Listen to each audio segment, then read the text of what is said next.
extended family in India, and I've lived in the USA for 52 years. And if I look at all the women I know in the States and all the women I know here, I assure you that the ones in India are a lot happier.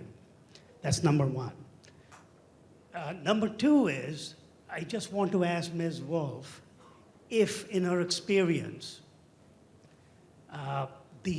the gains that American women have made has been worth the tremendous expense in the loss of motherhood quality and our children in America, as well as the loss of men who are marrying anybody but the American princess. Ooh, okay, thank you. First, I guess I kind of want to say the deck is a little bit stacked in the sense that I'm not Indian, and you're not an Indian woman, and you're not an Indian woman, and I'm feeling the absence of an Indian feminist or an Indian professional woman up here who can hold this important place in this important discussion.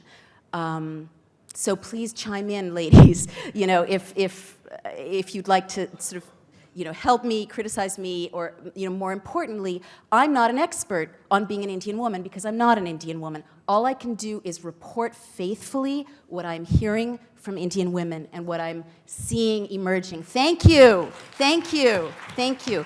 And I do want to say about your point, first, I wasn't trying to be tendentious about the children, but this blissful egalitarian idyll, really, the rubber hits the road when you have children. I have 2 children, and I don't mean to pull rank on children.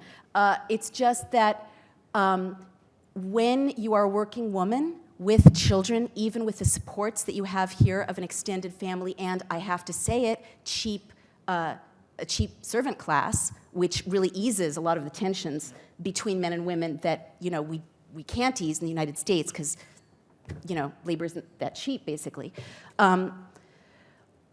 When you have children, how can I put this? There are reports, there are studies that show that women who have shut down sexually and romantically because they are doing most of the childcare and the labor in the home and they don't feel supported, start to fall in love with their husbands again when their husbands start to do the dishes.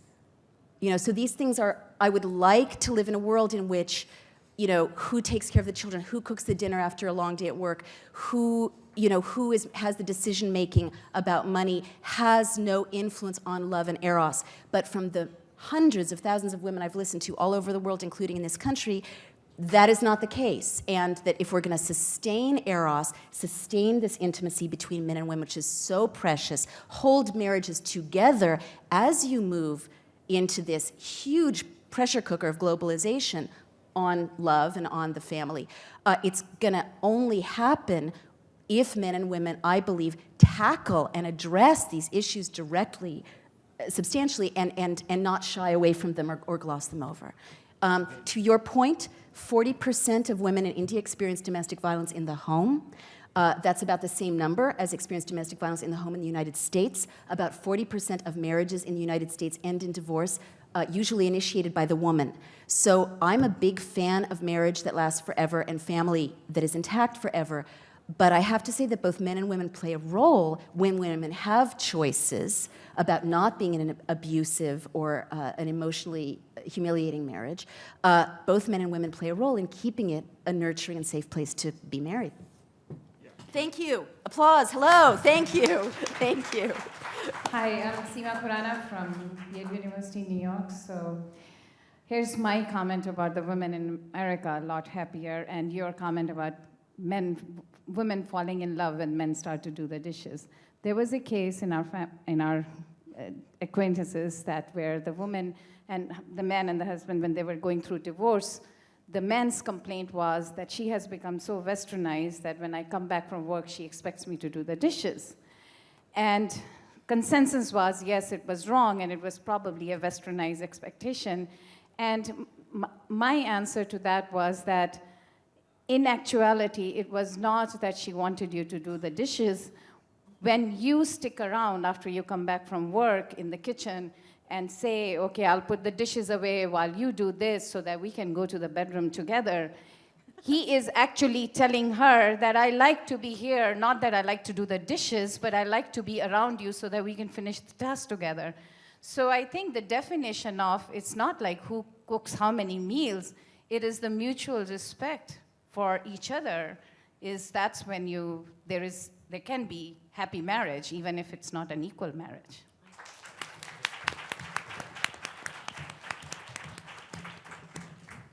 Hi. Hi. To begin with, let me share the fact that I actually do the dishes. All right. And this happened to me not when I shifted to New York, but after 4 or 5 years. And I think some of the points you made are so valid, which is that the situation there is so different in terms of domestic help, this, that, and the other, that you have to change your lifestyle, you have to change your levels of responsibility in the home. And what I'd really like to share with you is not my own case, because mine is something which, once you start doing the dishes, even when you come back home to India, you'll probably be doing something else. It may not be the dishes, it may be some other part of the domestic scene. Mm-hmm. But what amazes me and what really surprised me was the second generation. And I'll give you an example of my son, who's married in Williamstown. He lives in Williamstown with his wife, and they both teach. And they're both out most of the day, and they get help at home. And they really love having their grandparents coming to help them. And what we find is something which was surprising for me in the beginning, but which I'm now beginning to understand, which is that they actually discuss with each other and sort of divide everything they have to do, whether it's the shopping, whether it's the cooking, irrespective of what it is, they talk to each other. Not only that, they go to the extent of actually deciding between them first on which grandparent can come on a weekend, because both grandparents obviously cannot turn up at the same time. Mm-hmm. So I think we've got to really understand the situation in a different country and be able to adapt to it. And if I could, I think anybody can.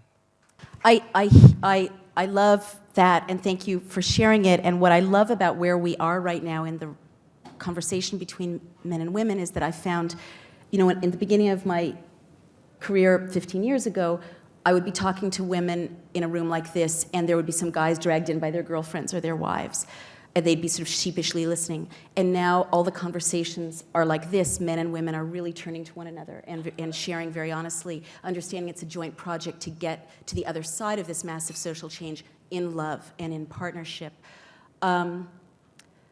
Here's what I want to say, and I say this with profound attachment already to this country. Let me try it again. It is so precious, the situation that you have right now in so many ways. And I understand that you're seeing the way family life unfolds in the West and this wave of globalization coming at you, and you're just thinking, you know what? This is better, our women are happier, let's just not do it their way. And I am telling you that I don't think that is gonna work, because, let me try it again. You have much more chance of protecting and cherishing and sustaining the things that are precious in your culture and having them on a strong foundation on the other side of globalization if you have these discussions and if you face the difficult things that do need to change in order to maintain a family structure on the other side of it, where women who have the choice to leave are going to want to come home every night.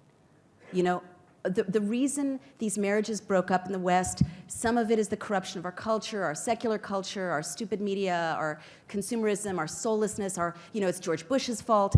But some of it is that women fundamentally started asking themselves questions that women here are asking because they told me, which is, who am I What do I need? What is my purpose on this earth? These are existential questions. Maybe they're Western questions. I don't know. It seems like women are asking them all over the world in every country I go to. And these are questions that if you don't discuss this and change the things that need to be changed in a family context, in a couple's context, some of those families are going to break, some of those marriages are going to break, and there's going to be much more pain and destruction and upheaval. So it's like thinness, okay? Women feel good in India now about their bodies. I promise you in 5 years, you're going to weigh the same amount, you're going to feel fat, you know, because you're going to be bombarded with these images of anorexic women. So I'm sorry to say it, but it's so important to kind of face the fact that there's darkness as well as light within these beautiful family contexts, that there's some sacrifices that some people are bearing in their hearts in order to keep this beautiful family intact, in order to be the... Look, I'm going to talk from personal experience. I have a leadership organization that trains young women for ethical leadership. 10% of our graduates are Indian young women. They struggle with exactly this question: how can I be the good girl? How can I be the perfect girl? How can I be the perfect wife? How can I deliver what my parents expect, what my future husband expects? How can I please all this network of people? And what about this voice calling inside of me that is calling me to a destiny that may make some of these people angry? And I'm telling you, that is an upheaval. There's no way around that. You know, and what we found is that when these girls face what they're called to and deal with it, and then we teach them constructively to go back and lovingly, respectfully renegotiate the expectations with their parents or their fiancés or their extended family, then there's a reintegration, a rebuilding, and a new vitalization of love in that family system or in that couple that there frankly wouldn't have been if the woman felt like I have to stifle this in order to stay in this system, or else I have to break away and turn away from them in order to be who I'm meant to be. Will any Indian woman there speak to what I said, please, because I feel like I'm way out on a limb with this. Does anyone know what I'm talking about? Thank you. Thank you. Will anyone please be brave enough to stand up and speak to some of this? Please, please? Yes, you girls, right there. Yes, yes. I know you know. Thank you. You don't have to use yourself. Use a friend. Okay, I'm here today attending the conclave, and I totally, I mean, I empathize with what you're saying, because we are young. I'm a young working woman and a mother, and I see that there is this thing that you're talking about, like what Suketu said. I understand he gave a very utopian kind of an image, which is not the case, and I agree with what she is saying, Naomi, that, you know, we have to work it out together, and we all are working towards that. So it's not such a hunky-dory situation as it looks like, you know. So what is, like, name one thing that friends of yours are struggling with that they wish they could talk to their parents or their lovers or their fiancés about? As you're saying, you know, it's the work, when you're working, there's a lot of pressure with kids, there's a lot of pressure with family, as you were saying. And, you know, I'm talking more about the elite class. I'm not even talking about the working class. That's another situation that you're totally talking about. So we do face the pressures, but, you know, I think it is coming around. I mean, at least in the cities, it is coming around. Thank you. Thank you.